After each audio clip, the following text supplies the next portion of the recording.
देखिए सादिया, बात यह है कि बजट जो है वो बेसिकली अकाउंटिंग बैलेंसिंग यानी कि एक मैकेनिज्म है, और ज़ाहिरी बात है उसमें तमाम हेड्स मिले हुए थे तो उन्होंने उसको बैलेंस तरीके से पेश करना था।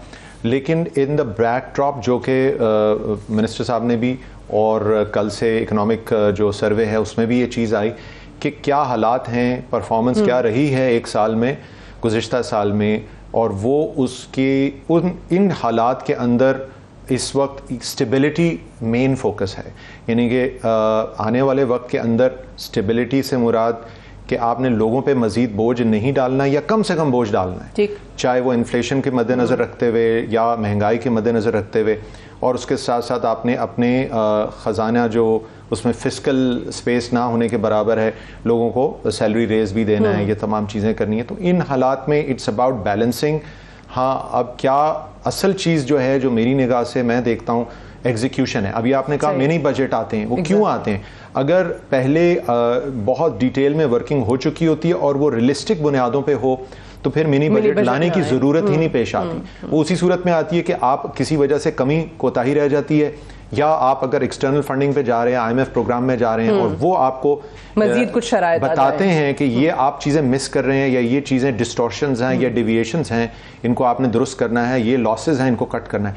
तो मेरी निगाह से असल चीज़ एग्जीक्यूशन है और रियलिस्टिक है कि नहीं। हाँ, अब हैविंग सेड दैट 9 ट्रिलियन का जो टारगेट इसमें आ रहा है रेवेन्यू का, क्या वो इकट्ठा हो सकेगा?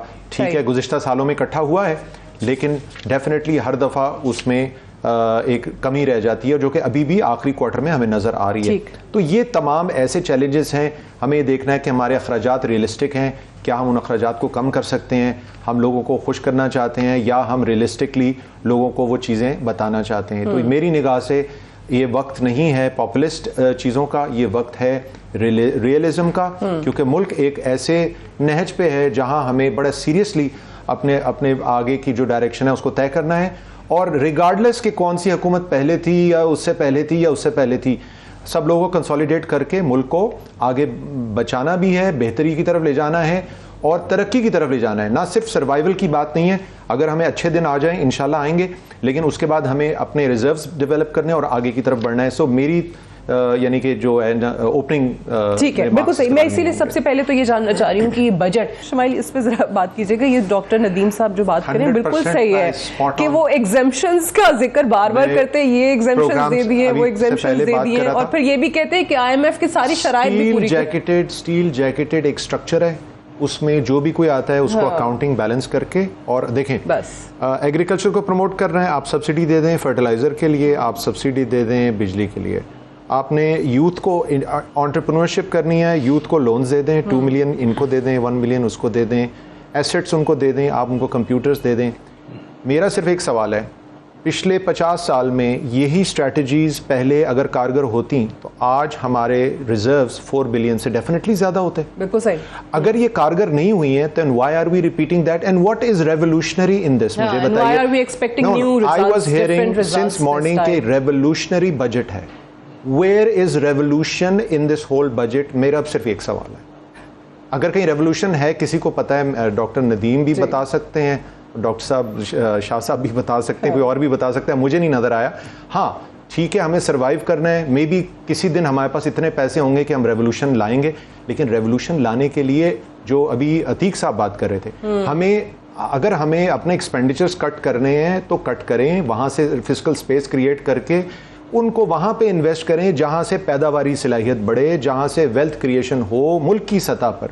हमारी जो बचत है जो नज़र आ रही है, जो कम हुई है हमारी GDP के मुकाबले में, सेविंग हमारे GDP के मुकाबले में तमाम जो फिगर्स हैं वो कम हुए हैं, तो उनको ग्रो करने की ज़रूरत है, जाहिर बात है। तो ये मेरा ख्याल। Some people are waiting to celebrate, other are waiting to criticise, के पता नहीं क्या कर देंगे, वाह वाह हो जाए। सर जो कह रहे हैं, नदीम साहब जो कह रहे हैं, वो ये है कि we are repeating the same mistakes again. अगर हम अपनी पुरानी चीज़ को इवेल्युएट नहीं करते, उसकी हम समझते नहीं कि ये कॉन्स्टेंटली हमें लॉस दे रहा है, तो उसको मेरिट्स की बुनियाद पे, लॉजिक की बुनियाद पे बंद कर दें और नए रास्ते इख्तियार करें। वही चीज़ रिपीट कर रहे हैं, उसी में दोबारा पैसे डाल रहे हैं तो वो ज़ाया हो रहे हैं। तो अब कब तक करते रहेंगे? अब हमारे पास कोई ख़जाना, जो हम डेट भी हम सीलिंग्स को टच कर गए हैं, बुरे हालात हैं, तो इन हालात में और लोगों ने हमें देने बंद कर दिए, तो ये सब कह रहे हैं कि भाई अपने रिसोर्सेज को रीएलोकेट करें। एंड आई टोटली एग्री कि जो गैर ज़रूरी चीज़ें हैं, अगर फर्ज करें हमारा कोई वो खरीदना नहीं चाहता, स्टील मिल की हम बात कर रहे थे, नहीं खरीदना चाहता, नहीं स्टील मिल के, मैं तो आपसे ब्रेक में कह रही थी कि एक टाइम पे स्टील मिल के आपको इतने अच्छे पैसे मिल रहे थे, आपने कहा नहीं नहीं नहीं नहीं, हमारा इदारा है, हम क्यों जाने दें। बहुत से इदारे जो हैं, अगर उनके कोई हमें एसेट्स नहीं मिलते, उसके प्रोसीड्स नहीं मिलते, सिर्फ उसको बंद करने से हमारा जो लॉस है वो एकदम कम हो जाएगा। तो हमें फिस्कल स्पेस क्रिएट करनी है और उसके बाद उसको रीएलोकेट करना है इनटू प्रोडक्टिविटी, और वहां से हमने आगे बढ़ना है। तो लॉजिक। दूसरी बात ये, आई टोटली एग्री, देखिए टेक्नोलॉजी का ज़माना है, अब वो आर्केइक किस्म के फाइलिंग सिस्टम्स और वो रजिस्टर और वो फाइल के ऊपर वो रिबन बांध के वो ख़त्म करें। अभी तक गवर्नमेंट के मेजॉरिटी लोग जो हैं उनकी डोमेन ही नहीं है, अब वो जीमेल के ऊपर ईमेल्स कर रहे होते हैं। We need to get out of this. There should be complete project management should be implemented in all the bureaucracy। यहाँ प्रोजेक्ट मैनेजमेंट एग्जिस्ट नहीं करती, टाइमलाइंस कोई नहीं है, कोई टाइम स्टैम्प नहीं है, हम फॉलो नहीं कर सकते। प्रोजेक्ट क्या है, एलोकेशन क्या है, इसके रिस्क क्या है, पूरी दुनिया प्रोजेक्ट मैनेजमेंट इस्तेमाल करती है। हम उसके अंदर उसमें से ईमेल जो है वो जीमेल पे भेज रहे हैं। So we need to get out of this, close this down, merge different organisations.